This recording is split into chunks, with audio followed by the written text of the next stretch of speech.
Heat and thermodynamics में सबसे पहला हमारा जो रिलेशन होता है that is related to pressure of gas.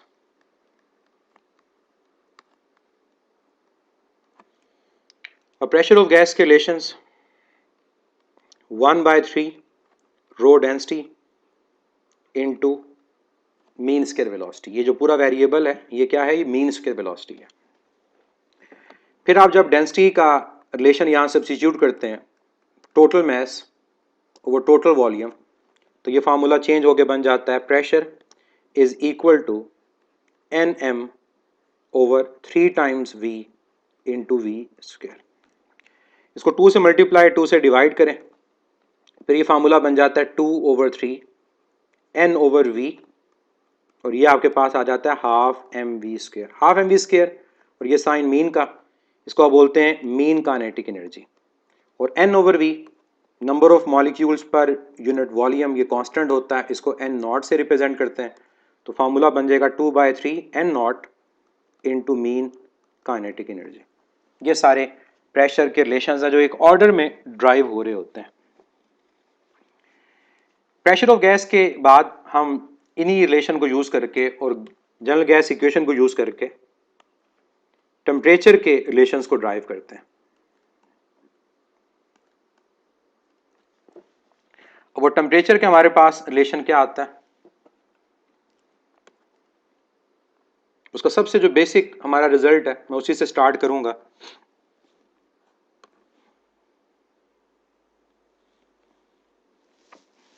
और वो हमारे पास आता है m over 3k into v square. ये सबसे बेसिक फार्मूला। फिर इसको फर्दर आगे 2 से मल्टीप्लाई 2 से डिवाइड किया जाता है और हमारे पास ये फार्मूला क्या बन जाता है 2/3k into half m v square.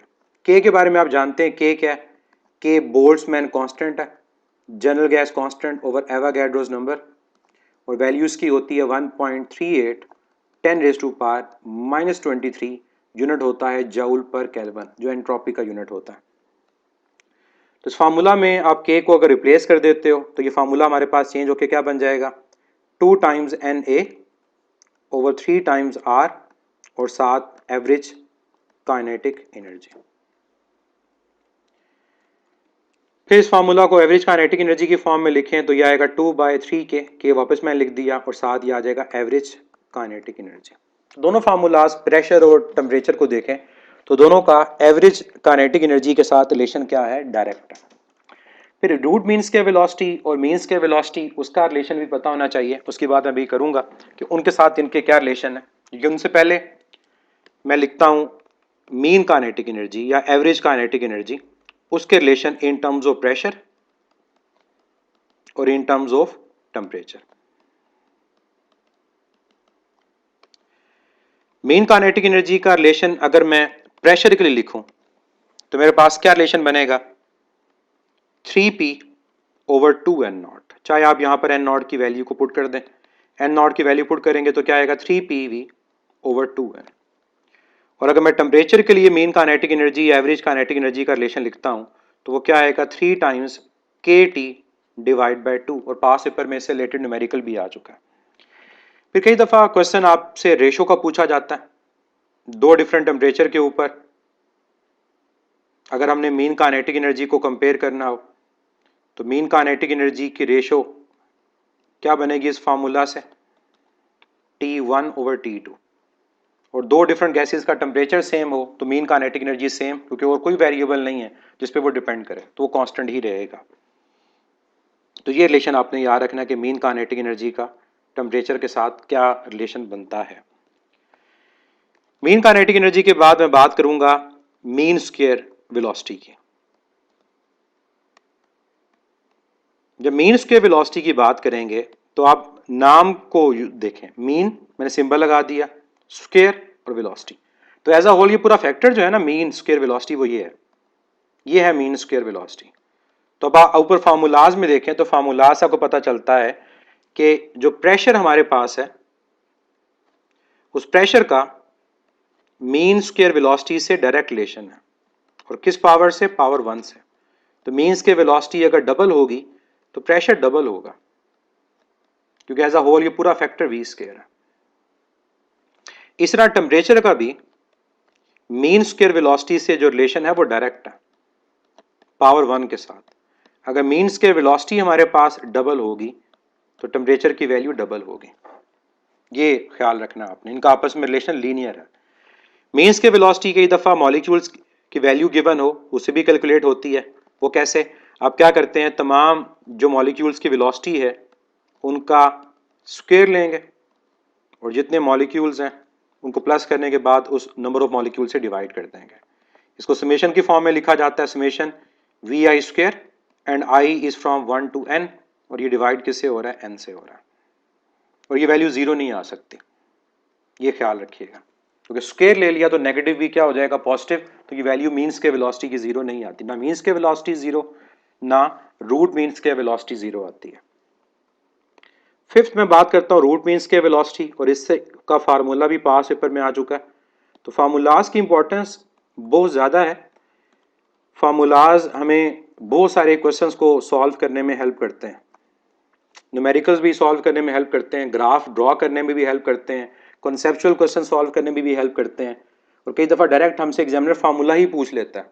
अगर आप पास पेपर्स को देखो तो 4-5 फार्मूलाज के क्वेश्चन होते हैं कि फलां का फार्मूला क्या है। तो इंपॉर्टेंस है बहुत ज़्यादा फिजिक्स के अंदर इन फार्मूलाज की। अब रूट मीन्स के वेलोसिटी के साथ में अगर प्रेशर का रिलेशन लिखता हूँ तो प्रेशर का रूट मीन्स के वेलोसिटी के साथ रिलेशन डायरेक्ट तो है लेकिन पावर 2 के साथ, क्योंकि अब अकेला v है और v की पावर भी तो है, और वो क्या है? 2। इसी तरह टेम्परेचर का भी रूट मीन स्क्वायर वेलोसिटी के साथ डायरेक्ट रिलेशन है लेकिन पावर 2 के साथ। तो ये ख्याल रखना है कि रूट मीन्स के वेलोसिटी को डबल करेंगे तो प्रेशर और टेम्परेचर डबल नहीं होगा, ये 4 टाइम्स हो जाएंगे। और अगर मैं यहाँ पर इनके फार्मूला को लिखना चाहूँ तो एक तरीका तो ये है कि जो आप तमाम का स्क्वायर लेकर ऐड करते हो वेलोसिटीज़ का और डिवाइड करते हो n से, अब उसके ऊपर अंडर रूट आ जाएगा। ये पास पेपर्स में फार्मूला आ चुका है। यहाँ पे जो समेशन वाला फार्मूला था v i square i from 1 up to n divide by n, इसका अंडर रूट ले लें। फिर ये फार्मूलाज प्रेशर के फार्मूला से भी आते हैं, जो सबसे बेसिक फार्मूला था प्रेशर का, तो वहाँ से ये फार्मूला क्या बनेगा? Under root 3 time pressure divide by density. और इन टर्म्स ऑफ टेम्परेचर की फार्मूला हमारे पास क्या बनेगा? 3 kT ओवर m।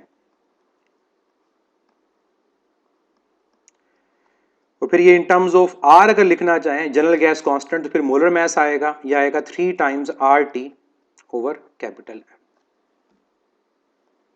ठीक है, तो ये फार्मूलाज हैं रूट मीन्स के वेलोसिटी के, और रूट मीन्स के वेलोसिटी का रिलेशन अब देखो तो प्रेशर के अंडर रूट के साथ है, और इसी तरह टेम्परेचर से देखो तो टेम्परेचर के अंडर रूट के साथ है।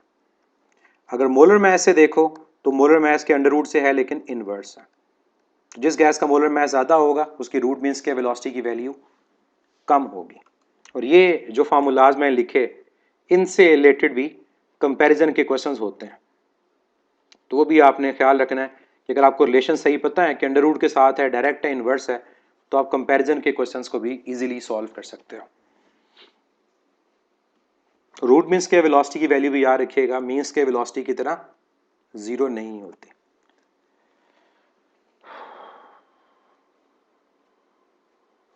नेक्स्ट मैं गैस लॉस के फार्मूलाज लिखूंगा।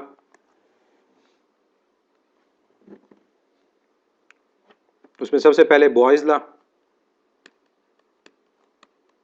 सिंपल है, कुछ जल्दी से कवर करेंगे। P1 V1 is equal to P2 V2, या फिर P1 over P2 is equal to V2 over P1।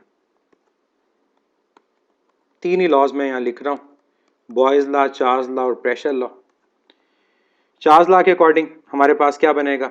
उसमें वॉल्यूम का टेम्परेचर के साथ रिलेशन क्या होता है? डायरेक्ट हम लिखते हैं V1 over T1 is equal to V2 over T2। और ये कैसे लिखा जा सकता है? क्रॉस मल्टीप्लाई करके V1 into T2 is equal to V2 into T1। Pressure law, pressure का ताल्लुक टेम्परेचर से डायरेक्ट होता है, तो वो क्या बनेगा? P1 over T1 is equal to P2 over T2, और उसको लिखा जा सकता है P1 T2 is equal to P2 T1। साथ साथ एक और चीज़ें बताता जाऊं कि जो बॉयज लॉ आपके पास है ये आइसोथर्मल प्रोसेस को शो करेगा। जो आपके पास चार्ल्स लॉ है इसमें कांस्टेंट क्या, प्रेशर, ये आइसोबैरिक के क्वेश्चंस को सॉल्व करने में हेल्प करेगा। और जो प्रेशर लॉ है यहां पर कांस्टेंट क्या है, वॉल्यूम, ये आपको आइसोकोरिक प्रोसेस से रिलेटेड क्वेश्चंस को सॉल्व करने में हेल्प करेगा। जो कांस्टेंट है ना कि टेम्परेचर कांस्टेंट है तो आइसोथर्मल, प्रेशर कांस्टेंट है आइसोबैरिक, और वॉल्यूम कांस्टेंट है तो आइसोकोरिक। तो इस पॉइंट ऑफ व्यू से भी आपने इनको याद रखना है कि सिर्फ ये नहीं कि रिलेशन क्या है, साथ जो चीज़ें इंटरलिंक बन सकती है हमारे सिलेबस का हिस्सा है उसको भी याद रखें।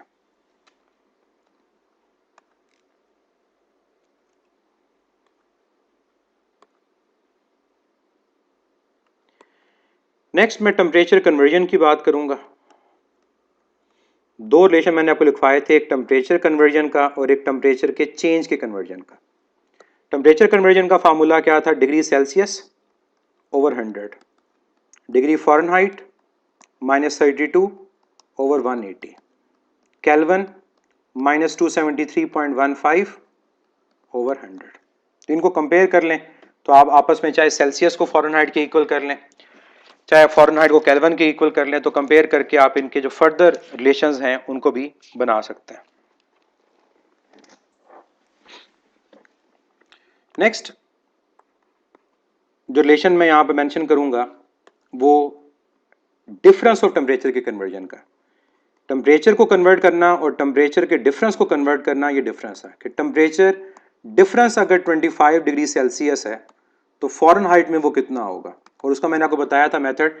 ये जो न्यूमरेटर में वैल्यूज हैं ये चेंज है, एक फिक्स वैल्यूज है, इनकी जगह आप डेल्टा टी सब्स्टिट्यूट कर दें तो आपके पास फार्मूला बन जाएगा temperature change in Celsius over 100, temperature change in Fahrenheit over 180, इसको शॉर्टकट भी आपने बनाया था 1.8 वाला, वो यहीं से आता है, और temperature change in kelvin over 100। अब केल्विन के चेंज को और सेल्सियस के इक्वल करोगे, डिनोमिनेटर कैंसिल होगा, तभी आप कहते हैं कि दोनों में जो टेम्परेचर का चेंज होता है वो क्या होता है, वो सेम होता है। तो वो इसी फार्मूला से हमारे पास बन रहा होता है। क्लियर है? Next internal energy.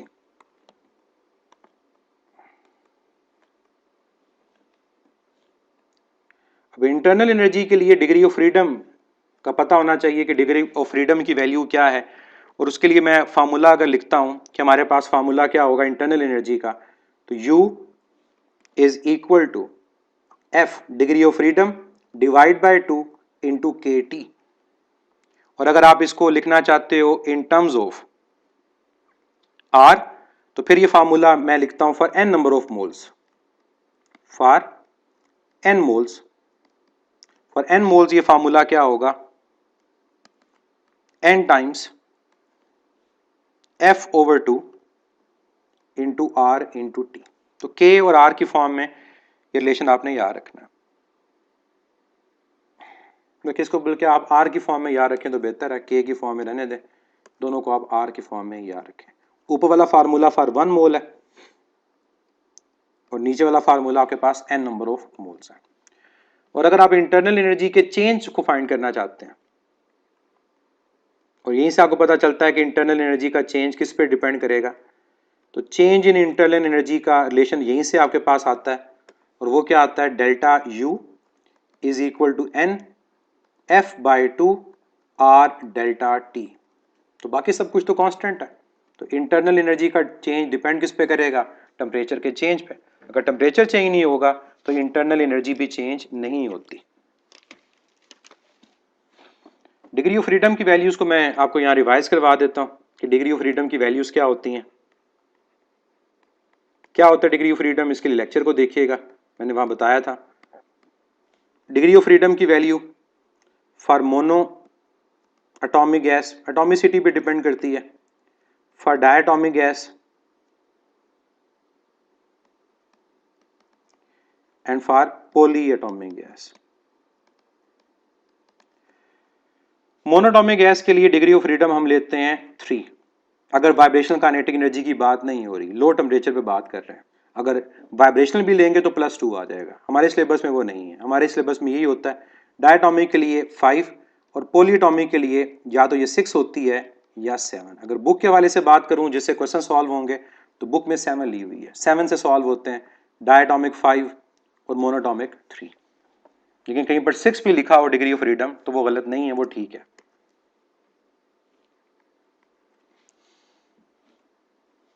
नेक्स्ट मैं बात करूंगा फर्स्ट लॉ ऑफ थर्मोडायनेमिक्स के।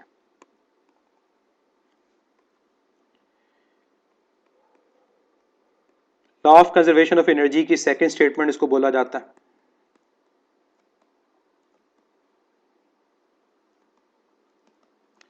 और फर्स्ट लॉ ऑफ थर्मोडायनेमिक्स की मैथमेटिकल फॉर्म क्या है कि heat is equal to work done plus change in internal energy. फिर इनके साइंस इंपॉर्टेंट है, विदाउट साइंस ये कुछ नहीं है फॉर्मूला। आपको साइंस का पता होगा तभी आपके क्वेश्चन भी सॉल्व होंगे। हीट कब पॉजिटिव है, कब हीट नेगेटिव है। वर्क डन कब पॉजिटिव है, कब नेगेटिव है। इंटरनल एनर्जी का चेंज कब पॉजिटिव है और कब इंटरनल एनर्जी का चेंज नेगेटिव है। हीट हमारे पास कब पॉजिटिव होती है, हीट पॉजिटिव तब होती है जब सिस्टम को हीट देते हैं, heat given to the system. कब नेगेटिव होती है, जब सिस्टम से हीट निकाल लेते हैं, heat taken from the system. जैसे कार्बन इंजन में अगर हाई टेम्परेचर रिजर्वायर रखेंगे हीट देंगे पॉजिटिव, अगर लो टेम्परेचर रिजर्वायर रखेंगे कंप्रेशन होगी हीट निकलेगी नेगेटिव। वर्क डन का पॉजिटिव है जब work done by the gas हो, बाय द सिस्टम हो, पॉजिटिव। और कब नेगेटिव होगा, जब work done on the system हो।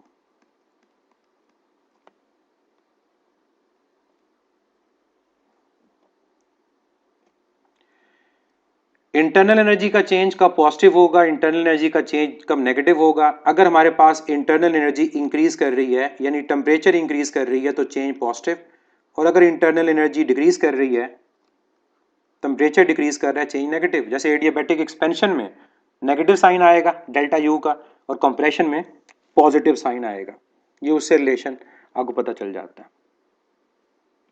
तो ये आपने याद रखना है क्यू के साइंस, ये क्यू के साइन आपको पता होंगे तभी आप इन फार्मूलाज में वैल्यूज पुट करके जो करेक्ट आंसर है उसको फाइंड कर सकते हैं। फिर ये फार्मूला जो मैंने लिखा, इस फार्मूला को यूं भी लिखा जा सकता है कि Q delta we, work done को पी डेल्टा वी से रिप्रेजेंट कर दिया प्लस डेल्टा यू, तभी ये करेक्ट है। और इवन ये भी लिखा जा सकता है कि इंटरनल एनर्जी का चेंज वो हीट और वर्क के डिफरेंस के इक्वल है। लेकिन कोई भी फार्मूला किसी भी फॉर्म में लिखें, साइंस इग्नोर नहीं करना, साइंस पुट करने सही ताकि आंसर भी करेक्ट आए।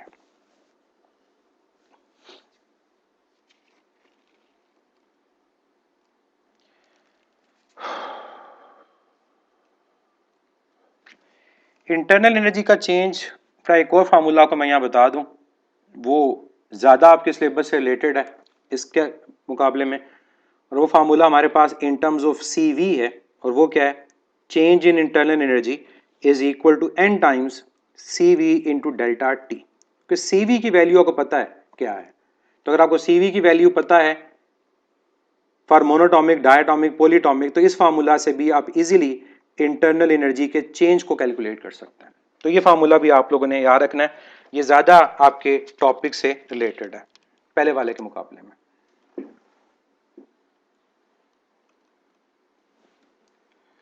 Next,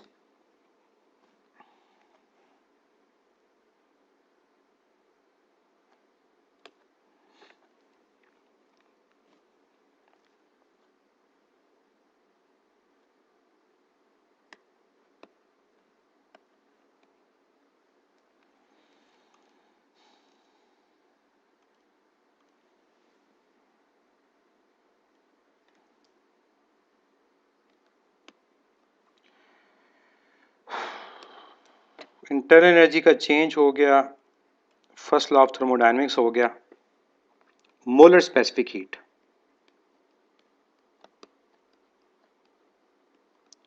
amount of heat required to change the temperature of 1 mole of gas by 1 kelvin. और इसका रिलेशन हमारे पास कहां से आता है? Q is equal to n c delta t से। ये बेसिक हीट का रिलेशन है, Q is equal to n c delta t. और यहां से हम C का जो रिलेशन लिखते हैं वो क्या लिखते हैं? C is equal to Q over n times delta t. अब ये जो मोलर स्पेसिफिक हीट है, इसका यूनिट अगर हमसे पूछा जाए तो जनरल गैस कांस्टेंट वाला जूल पर मोल पर केल्विन। इसकी टाइप्स हमें पता होनी चाहिए और उनके फार्मूलाज पता होने चाहिए, उनका कंपैरिजन पता होना चाहिए। तो हमारे पास एक है molar specific heat at constant pressure और एक है molar specific heat at constant volume.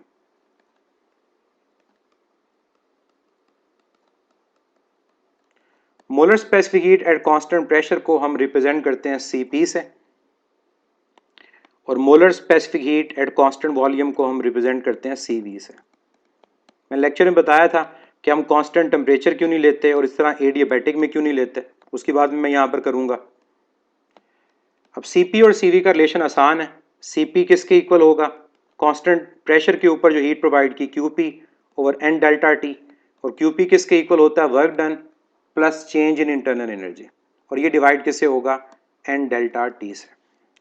और जब Cv की हम बात करेंगे तो Cv किसके इक्वल होगा? वो इक्वल होगा Qv over n delta t, और कांस्टेंट वॉल्यूम पे वर्क डन जीरो होता है तो ये सिर्फ इक्वल आएगा डेल्टा यू के और डिवाइड होगा एन डेल्टा टी। तो ऊपर जो मैंने डेल्टा यू का रिलेशन लिखा वो यहाँ से लिखा कि एन डेल्टा टी मल्टीप्लाई हो जाएगा तो डेल्टा यू इक्वल आएगा n c v delta t. फिर जब आप इन दोनों को कंपेयर करते हो तो नजर आ रहा है कि जो क्यू पी है वो वर्क और डेल्टा यू का सम है और जो क्यू वी है वो सिर्फ डेल्टा यू के इक्वल है, और डेल्टा यू दोनों में सेम है क्योंकि दोनों के अंदर आप टेम्परेचर को चेंज इक्वल करते हो। तो याद रखिएगा कि हमारे पास change in internal energy at constant pressure, change in internal energy at constant volume वो इक्वल है क्योंकि दोनों में टेम्परेचर का चेंज सेम है, वो डिफरेंट नहीं है। डेल्टा यू हमारे पास कांस्टेंट प्रेशर पे और कांस्टेंट वॉल्यूम पे सेम होगा। इसका मतलब कांस्टेंट प्रेशर के ऊपर वर्क के साथ डेल्टा यू है कि जो हीट हमें प्रोवाइड करनी पड़ेगी वो दो काम करेगी, इंटरनल एनर्जी तो चेंज करेगी, साथ वर्क डन भी होगा बाय द सिस्टम या ऑन द सिस्टम, लेकिन कांस्टेंट वॉल्यूम पे सिर्फ और सिर्फ इंटरनल एनर्जी चेंज होगी, किसी भी किस्म का वर्क डन नहीं होगा। इस वजह से कंपैरिजन जब लिखा जाता है तो कांस्टेंट प्रेशर की हीट कांस्टेंट वॉल्यूम से ज़्यादा होती है, ये वर्क डन और डेल्टा यू का सम होती है और वो सिर्फ डेल्टा यू होती है। इसी वजह से कहते हैं कि Cp Cv से ग्रेटर है। कितना ग्रेटर है? इतना ग्रेटर है कि जब इनका डिफरेंस लेंगे तो 8.314 जूल पर मोल पर केल्विन आएगा यानी R, और इसके अलावा जब हम इसकी रेशो लेंगे तो वो गैमा के इक्वल आएगा, और गैमा की वैल्यू आपको पता है कि हमेशा 1 से क्या होती है? ग्रेटर होती है।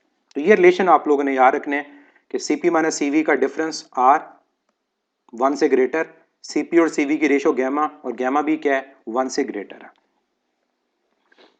मैंने यहाँ पर आपको शॉर्टकट बताए थे कि Cv का और गैमा का शॉर्टकट क्या है। Cv का shortcut in terms of degree of freedom क्या था? F ओवर 2 इंटू R, और अब Cv फाइंड हो जाए तो Cp माइनस Cv से आप इजीली फाइंड क्या कर सकते हैं? Cp भी, और इसके अलावा अगर आप रेशो लेंगे तो आपके पास गैमा की जो वैल्यू है वो भी फाइंड हो जाती है। इसके अलावा आपको मैंने शॉर्टकट जो बताया था वो गैमा का भी बताया था कि अगर आप गैमा को फाइंड करना चाहते हैं डिग्री ऑफ फ्रीडम से तो वो भी फाइंड हो सकता है। क्या था? 1 प्लस 2 ओवर एफ या 1 प्लस एफ ओवर 2? तो वो था 1 प्लस 2 डिवाइड बाय एफ। ये गैमा की वैल्यू थी हमारे पास, और ये डिग्री ऑफ फ्रीडम की फॉर्म है। तो डिग्री ऑफ फ्रीडम चाहे हमारे सिलेबस में नहीं है लेकिन उसका फायदा ये है कि हमें वो हीट एंड थर्मोडायनेमिक्स में ये कई जो फार्मूलाज हैं इनको फाइंड करने में हेल्प करता है। गैमा की वैल्यूज मैं बता दूं, कि मोनोटॉमिक और डायटॉमिक और पॉलीटॉमिक के लिए क्या है।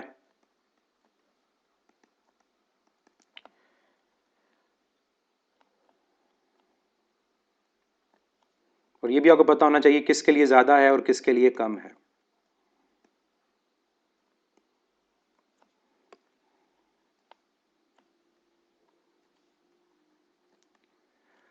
मोनोटॉमिक के लिए जब आप इस डिग्री ऑफ फ्रीडम की वैल्यू 3 पुट करेंगे तो गैमा की जो वैल्यू आती है वो 5/3 आती है, 1.67।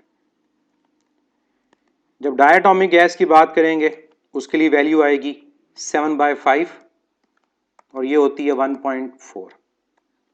और पॉलीएटॉमिक गैस की जब बात करेंगे तो हमारी बुक के अकॉर्डिंग हम डिग्री ऑफ फ्रीडम को 7 पुट करेंगे तो वो आएगा 9/7 और ये आएगा 1.29। और अगर आप डिग्री ऑफ फ्रीडम को 6 पुट करेंगे तो ये 1.33 वैल्यू आती है।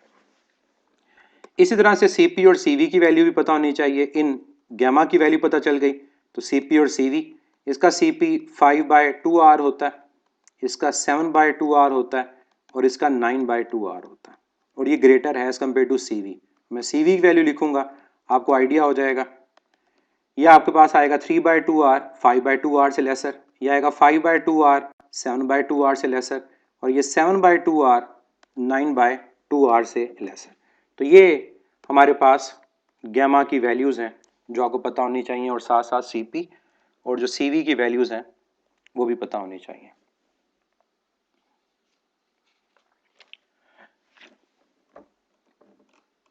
लास्ट मैं आपको वर्क डन के फार्मूलाज बता दूं कि कहीं पर अगर ये यूज़ होते हैं।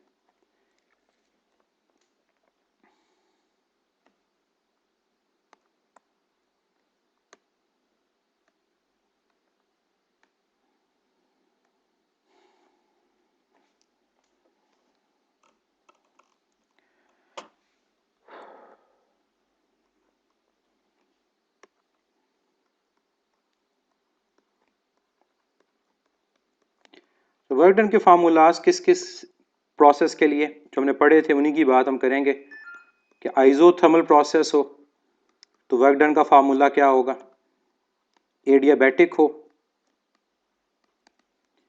तब फार्मूला क्या होगा, और अगर आइसोबैरिक हो तो तब फार्मूला क्या होगा। आइसोकोरिक की बात नहीं करूंगा क्योंकि आपको पता है कि आइसोकोरिक में जो वर्क डन होता है वो 0 के इक्वल होता है। तो आपको बस इन तीन का जो वर्क डन का रिलेशन है पता होना चाहिए। यूज हो ना हो वो बात की बात है। एडियाबैटिक और आइसोबैरिक तो होता है, आइसोथर्मल नहीं होता क्योंकि आइसोथर्मल के फार्मूला को सॉल्व करने के लिए आपको कैलकुलेटर चाहिए। फार्मूला जरूर पता होना चाहिए। फार्मूला है NRT लॉग, बल्कि लॉग की जगह लॉग ई होता है और लॉग ई होता है नेचर लॉग, तो इसको मैं नेचर लॉग लिख देता हूँ। नेचर लॉग ऑफ V2/V1 और आपको पता है V2/V1 P1/P2 के इक्वल होगा। जैसे बॉयज लॉ में लिखा तो ये फार्मूला P1/P2 यूं भी लिखा जाता। तो यहाँ मैं एक चीज़ छोड़ गया, नेचर लॉग लिखना साथ।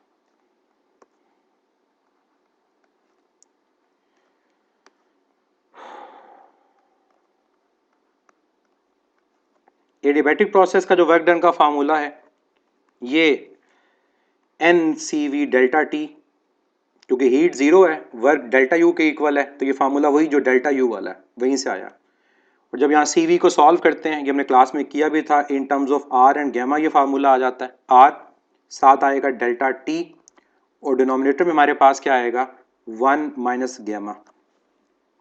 और आइसोबैरिक प्रोसेस का जो वर्क डन होता है वो होता है pressure into change in volume, जिसको आप NR डेल्टा T की इक्वल भी लिख सकते हैं। तो ये वर्क डन के फार्मूलाज भी आप लोगों ने याद रखने हैं for isothermal, adiabatic and isobaric process. Second law of thermodynamics मैंने बता दिया था। MD कैड के सिलेबस में हम उसको नहीं कह सकते, फिलहाल अभी मैं नहीं लिख रहा उसको, ठीक है। ऐसा लिंक भी नहीं है किसी टॉपिक से उसको लिखें। Internal energy molar specific heat के साथ फर्स्ट लॉ लिंक होता है, इसलिए हम उसको लिखते हैं। एक चीज़ मैंने ऊपर जो मिस की उसको मैं बता दूं, जो मोलर स्पेसिफिक हीट में कि molar specific heat at constant pressure और कांस्टेंट वॉल्यूम तो बात हमने की है, लेकिन अगर मोलर स्पेसिफिक हीट हम बात करें for isothermal and adiabatic process तब क्या होगा। तो मोलर स्पेसिफिक हीट को अगर मैं लिखता हूँ फॉर आइसोथर्मल तो उसकी वैल्यू क्या आती है। अब आइसोथर्मल का मतलब है कि टेम्परेचर कांस्टेंट है, मतलब डेल्टा यू ज़ीरो। तो फार्मूला के अंदर डेल्टा टी डिनोमिनेटर में है, तो आपके पास आंसर क्या आएगा, C will be infinity. Infinite heat आपको रिक्वायर्ड है टेम्परेचर को 1 केल्विन चेंज करने के लिए, इसका मतलब है। और अगर मैं इसको एडियाबैटिक प्रोसेस के लिए लिखता हूँ तो एडियाबैटिक में तो हीट एक्सचेंज ही नहीं हो रही। तो मोलर स्पेसिफिक हीट का तो कॉन्सेप्ट हीट के एक्सचेंज के साथ है, तो हीट एक्सचेंज नहीं हो रही तो स्पेसिफिक हीट की वैल्यू क्या आएगी, जीरो।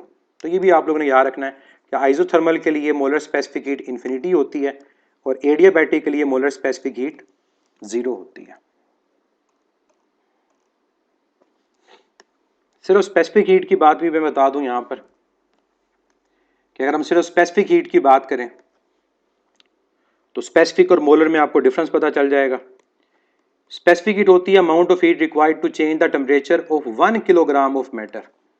और क्या डिफरेंस होगा, ये Q over m delta T के इक्वल होगा। और यूनिट अगर देखेंगे अब यहाँ जूल पर किलोग्राम पर केल्विन आएगा। इसी तरह से मैं आपको लेटेंट हीट का रिलेशन भी बता दूं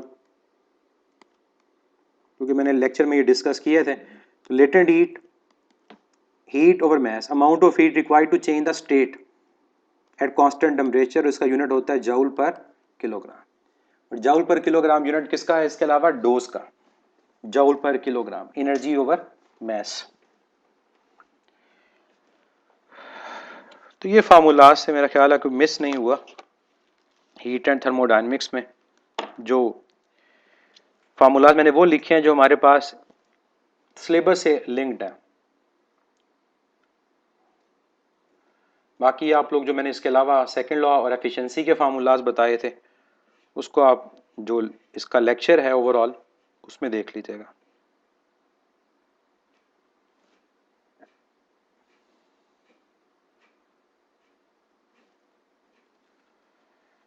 तो ये था आज का लेक्चर जिसमें हमने यूनिट 5 से लेकर 8 तक जो फार्मूलाज हैं एमडी कैट के पॉसिबल सिलेबस से रिलेटेड उनको रिवाइज किया।